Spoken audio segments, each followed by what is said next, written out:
29-year-old early retiree nets $19,000 a month. Here's how she achieved her passive income goals. By the end of 2020, then 28-year-old Rachel Richards had already surpassed her goal of generating $10,000 in passive income per month. She and her husband Andrew spent years investing aggressively in real estate that, along with other projects, netted the couple $16,000 a month. The cash flow allowed Richards to quit her 9-to-5 job and effectively retire early. Richards acknowledges that retiring early, as a phrase, is a bit slippery.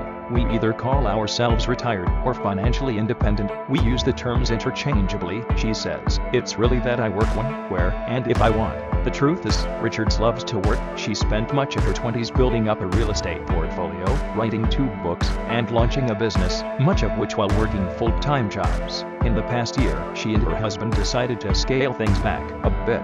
We had gotten to $16,000 a month in income, which was more than enough to cover our expenses, and we got to this point where we could take our foot off the gas, she says. That meant selling the bulk of the real estate holdings and finding a different, less hands-on way to invest. It didn't mean sacrificing cash flow.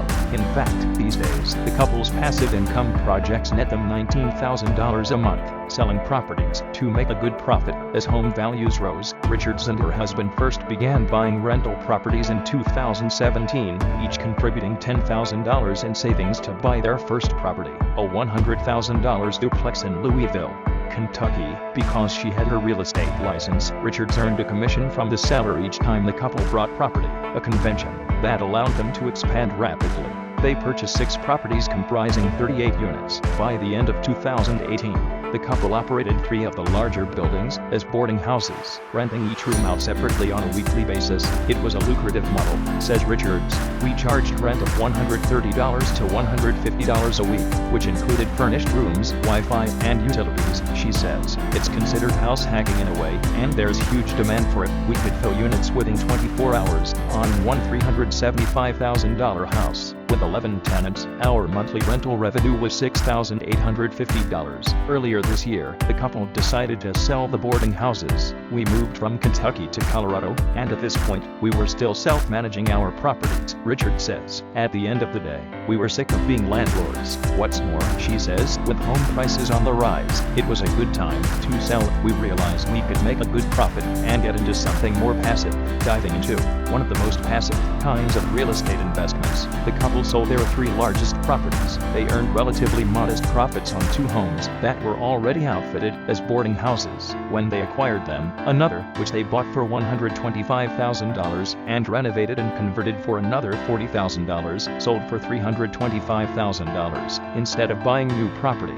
Richards and her husband used proceeds from their home sales to invest in real estate syndications, a type of investment that involves a partnership of investors who pool their money to buy a property and are then entitled to a commensurate piece of the profits, including rental income and any cash from when the property is eventually sold. The couple invested in 2 syndications in 2020 and 5 more in 2021, each of which pay a monthly or quarterly distribution payment to investors. Richards would be the first to tell you that these are complicated investments that require both expertise from the people who run them and scrutiny from investors. You have to do your due diligence on the syndication and the syndicator, she says. It's essential that you work with someone legitimate and experienced. You would likely need a good chunk of change to get started.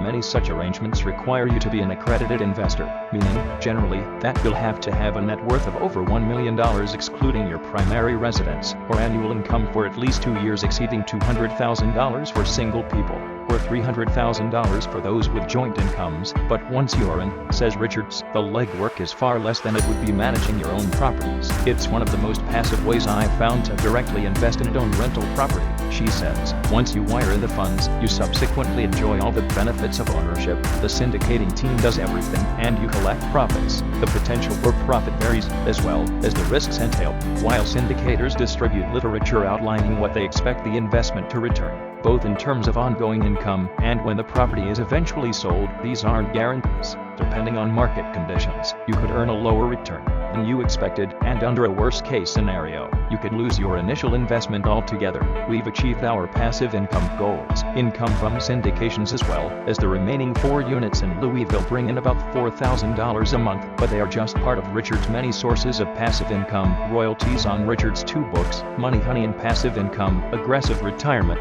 which she self-published and sells on Amazon, total $8,000 a month. Richard's pre-recorded online course, available on her website, brings in about $6,000 a month. The couple earns about $1,000 a month from sources such as investment interest and advertising affiliate income. All told, their passive income projects bring in about $22,000 in revenue each month, which, minus expenses, works out to $19,000 in monthly profit, which isn't to say that they don't go after some active income, too. Andrew still works full-time as a cybersecurity director, and the couple are able to save 100% of his salary. It's obviously a benefit to have his healthcare, too, says Richards. If and when he ever wants to quit, he'll have free healthcare through the VA, and I'll pay for private healthcare. Richards is still working on new projects, too, having recently developed a boot camp for finding and analyzing rental properties, as well as a course on achieving financial independence through real estate. As for what she and her husband are currently striving for, the vision hasn't changed much. We've achieved our passive income goals, says Richards. Now it's about helping others, women specifically, do the same thing. I really want to help them feel excited, capable, and confident when it comes to their financial future. I don't know if that means more books or more courses or what. In the meantime, she says, I may try to travel a little bit more and try not to work too hard. Thanks for watching.